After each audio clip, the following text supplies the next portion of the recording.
We are made up of more than 35 trillion cells. Whoa! They have their differences.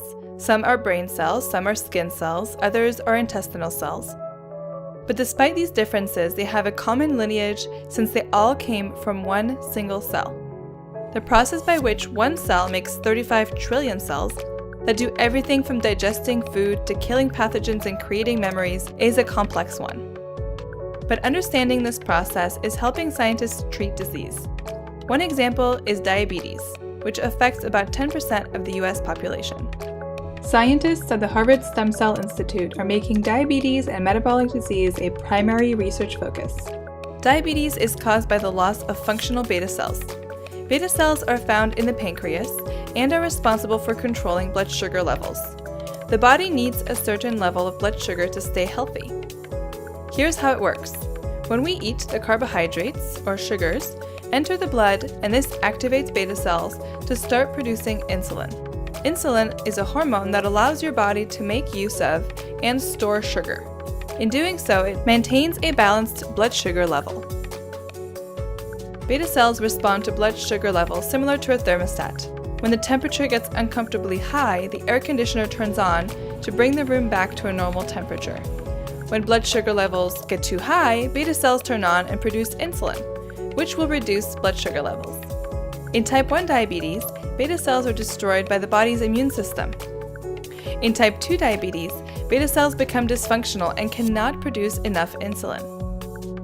In both cases, the loss of functional beta cells lead to elevations in blood sugar levels that damages organs and, if untreated, can lead to death.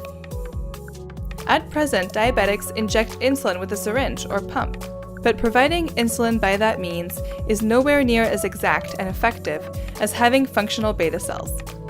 To treat diabetes, scientists are trying to replace the missing or dysfunctional beta cells.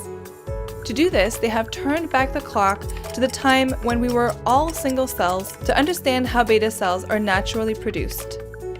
The development of beta cells in the embryo involves the coordinated activation of a very specific set of genes in a very specific sequence. Scientists have been able to map out these genes and have been using this information to create their own beta cells from stem cells.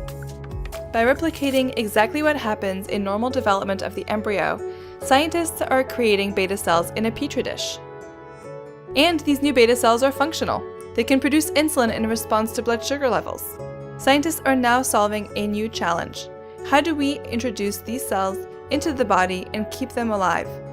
One challenge is to protect them from the immune system, which is responsible for killing beta cells in type 1 diabetes. One possible solution is to use encapsulation, or modify the surface of the cells to make them invisible to the immune system.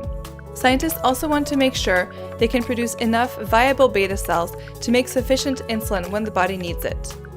These are the next set of challenges on our road to treating and maybe even curing diabetes. Scientists at the Harvard Stem Cell Institute have been working for more than a decade on these challenges and are developing more effective techniques to use stem cells to cure diabetes. But we wouldn't be here without the deep knowledge of how that one single cell produces 35 trillion other ones that make up a living human being.